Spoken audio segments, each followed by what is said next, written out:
Shalom bakunzi b'ikiganiro cy'ijambo ry'umunsi. Reka mbifurize umunsi mwiza w'umugisha, umunsi w'amahirwe, umunsi wo gutoneshwa n'umwami ube ku buzima bwanyu.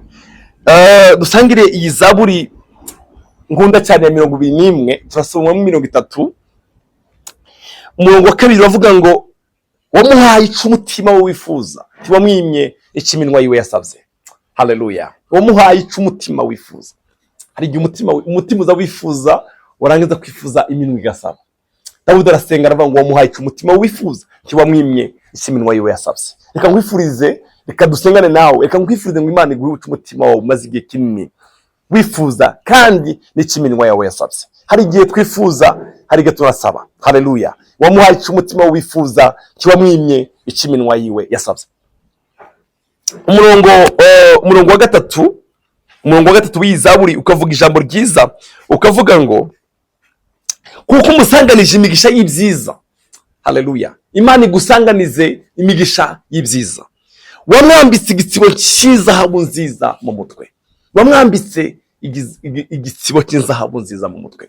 Bavandimwe, wamuhaye umutima wifuza. Reka nafashe akaroro k'umuntu umwe, umudamu umwe warumaranye ikibazo cyo kubura umwana imyaka myinshi, ariko kandi ntiyacika intege. Hirya y'amajambo ya Penina, hirya y'amajambo yandi yashishikaye, iminwa ye yashishikaye kubwira umwami. Haleluya. Wamuhaye umutima wifuza. Reka ngusabe kino kintu mu buzima bwawe, ntukigere ucika intege. Imana ikurinde ucika intege, kuko Satani agushaka kucika intege.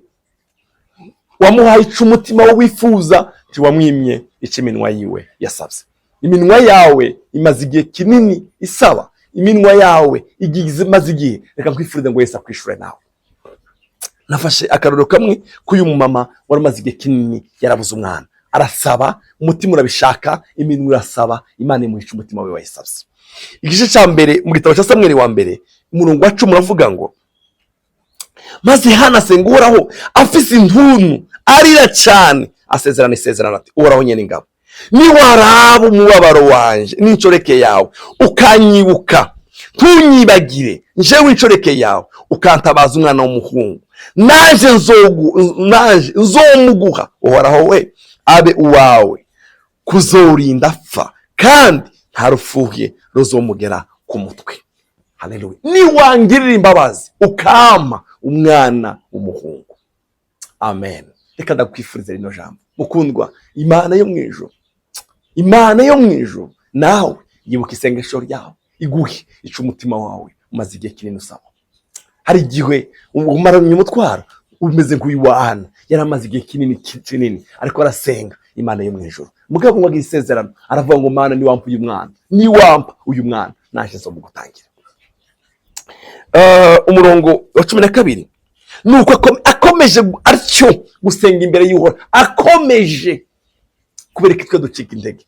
Shishikara kugeza uririnze zaburi yawe, shishikara kugeza ubonye ishimwe. Akomeje atyo imbere y'Uhoraho, akomeje atyo. Narakunze uyu murongo, arikomeje ashishikaye. Haleluya. Eli yitegereza iminwa yiwe, kuko Hana yavugira mu mutima. Haleluya. Yavugira he? Iriya indani mu mutima. Ntiyarakivuga mu iminwa, yakeza avugira indani mu mutima. Akubita umunwa gusa, ariko ijwi ryiwe ntiryumvikana. Nico cyatumye Eli yiyumvira ko yaborewe. Eli yarashobora uyu muntu yoba yaborewe, karakubita iminwa nta majambo ariko ndumva, ariko umubabaro ngo wari mu mutima. Nuko Eli aramubaza ati uzogeza he kwama uborewe? Genda uhere iyo vino yawe. Ariko Hana aramwishura ati oyaye mwami wanje, ndi umuntu yabonye amahano, nta vino nanyoye cyangwa ikindi kiboreza, ariko nariko ndasuka amajojwa yanje imbere y'Uhoraho. Ntabwo naborewe, ntabwo nasinze, ariko wari umubabaro nariko ndasuka imbere y'Imana. Hari igihe ushobora kugira umubabaro uburyo udashobora kuvuga. Hana yarageze igihe adashabasha kuvuga, ariko dufite Imana iza yumva gusenga. Nakunze cyane uyu murongo wa 12 wavuze ijambo ryiza ngo nuko akomeje cyo gusenga imbere y'Uhoraho. Yarakomeje shishikara nawe kubera kucika intege. Hariho umuntu nibutse umudamu yashishikaye kuja kubwira umwami ngo namucire urubanza, ngo uwo mwami aribaza ngo se naho ndatinya Imana singira udusore tw'abantu, uyu muntu iyo ndamucira urubanza. Yesu aravuga ngo nimba uyu muntu atubaha Imana ntagira isoni z'abantu, yaraciye urubanza uyu muntu, njyewe nawe uzokwirengagiza abamborogera ku murango no mw'ijoro. Ana yarashishikaye kugeza aririnze indirimbo yiwe. Mwibuke ko twasomye ijambo rivuga ngo wamuhaye umutima we wifuza, tiwamwimye iminwa yiwe yasavye. Ntabwo Imana yimye Ana iminwa yiwe yasavye, oyaye. Ntabwo Imana yacu yirengagije amarira ayana, amasengesho ya Ana. Oh, haleluya. Hari indirimbo turirimba ngo wewe wari umaze iminsi babaye, ngo Imana irakwibutse. Reka ndakwisengera ngo Imana nawe ikwibuke. Wari umaze igihe kinini nta mwana, umwami Yesu akwibuke. Ya Mana yakoze cyagi nubira cyakora. Ntugire ngo ndi umuntu w'umunyangeso mbi. Ana atangira kubwira Eli nge nari umudamu mwiza. Ntugire ngo ndi umugore w'umunyangeso mbi, kuko akakanya kose namwe mvugana umubabaro n'amaganya bindengeye. Ntabwo ndi umunyangeso mbi, ahubwo ndi umubabaro. Maze Eli aramwishura ati nuko niwigira amahoro Imana ya Isiraheli iguhe ico wayisavye. Haleluya. Nuko niwigire. Byasengesho Dawudi yavuze ngo wamuhaye umutima we wifuza n'iminwa yiwe yasavye. Nuko niwigire, niwigire Imana ya Isiraheli iguhe umutima wawe wasavye. Reka nawe ngusengere Imana iguhe umutima wawe umaze igihe kinini usaba. Imana yo mw'ijuru iguhe umutima wawe umaze igihe kinini usaba. Oh, haleluya. Nawe aramwishura ati numpangaze nje winshoreke yawe.